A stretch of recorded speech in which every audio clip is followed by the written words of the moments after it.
here at the City of Gardner is developing a vision, a strategic plan, budgeting for outcomes, and then having measured, because we've learned in the industry that what gets measured gets done. So last fall, we started the process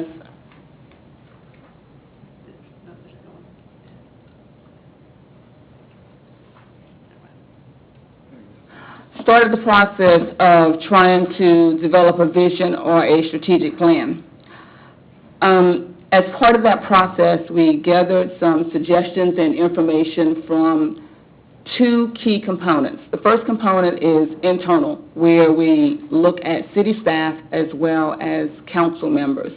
Part of what city staff was tasked with doing was to identify the strengths and weaknesses of their various departments, as well as what they accomplished last year and what they anticipate accomplishing through the new budget cycle.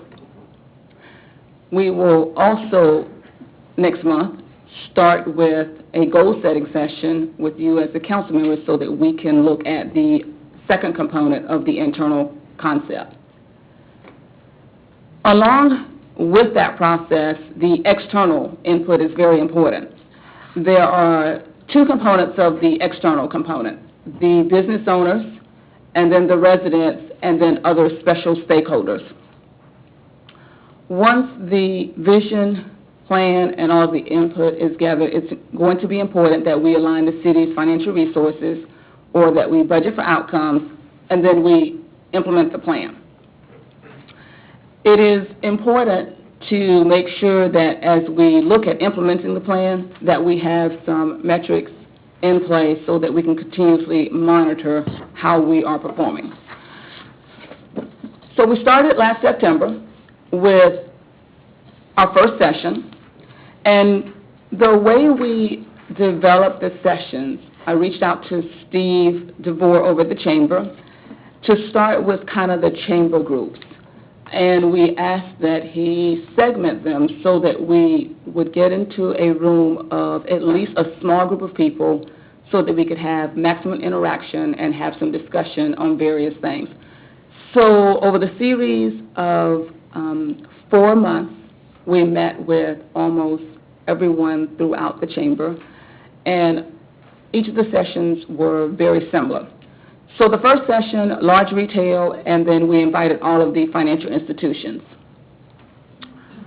The first thing we asked them to do was to complete an icebreaker, that we started a sentence and asked that they go around the room and complete that sentence.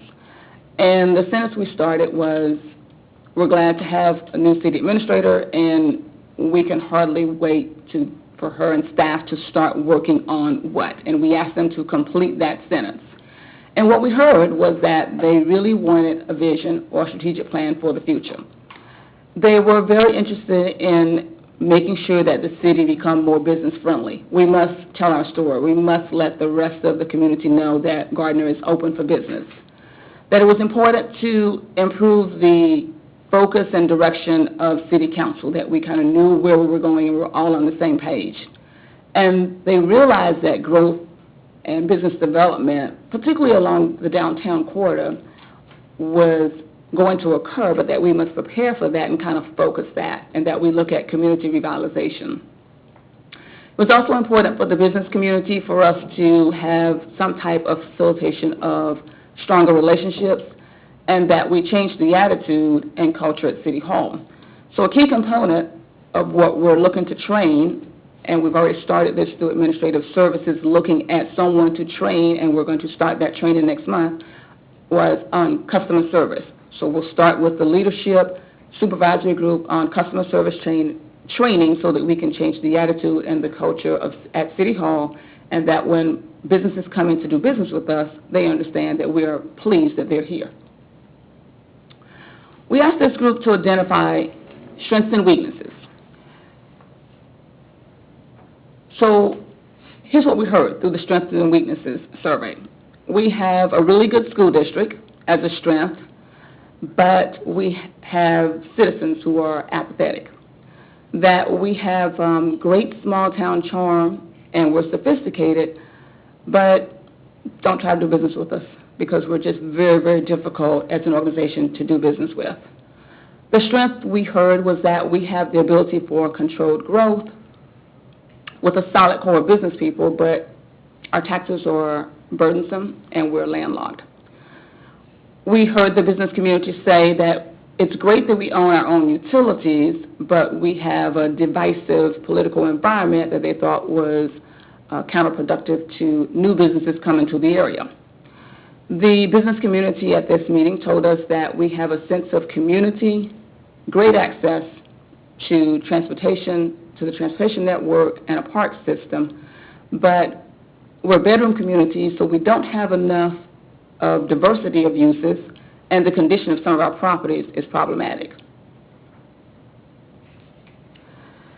At the end of that session, when we spent about 2 hours together, we asked them to come up with the common themes from all of their individual input at the meeting. And the common themes they pointed out was that we really need to have a vision and have some consensus on that continuity in the leadership was very important, that we look at trying to be innovative with business-friendly practices, and that we promote business within the community. And that our image and reputation is something that we, as a city, must deal with if we're going to be able to have strength in economic development. The group also talked about kind of a growth and annexation strategy. Where are we going? Are we going east on the other side of 35, or is our focus west as a result of the intermodal center? And that we look at partnerships, and that we create a place that our residents are really proud to call home and that visitors seek to return. We moved to the second meeting with a second group of chamber business owners, and this time we talked to the small business owners, and we talked to the business owners that you see listed here. We asked them the same question about what the administrator and the staff, the leadership team, needed to begin work on. This group told us we need to reduce the city's debt and improve our core services. Do more with less, basically, is what we heard from this group. Again, we heard the notion of we must have a vision because it is their belief that the residents feel a sense of being lost and not knowing where we're going. We were told we really need to improve our media coverage. We need positive media coverage. And that we should really embrace being close to the Kansas City metropolitan area, that being part of Johnson County, being near the metropolitan area was a very big plus for us, and we should embrace that. And that we need to welcome business to the city and promote Gardner as a great place to raise a family, as well as promoting residential growth on the west side of town, and let's lower what it costs to get permits and the taxes for the residential community. Ask this group again the same question we asked the group in September. What are the strengths? What are the weaknesses? We heard again, we're just too difficult to do business with. Great small town atmosphere, potential for growth, but we need training with our volunteer boards, specifically the Planning Commission. We heard that we have historic importance, but we have quite a bit of division among staff and our governing body. We heard from this group that we really have a top-notch school district, but you can't find second-tier housing in the community. We heard a weakness was e-business, which is basically the ability to expand or do business with technology. So we heard we need to move into the 21st century with technology.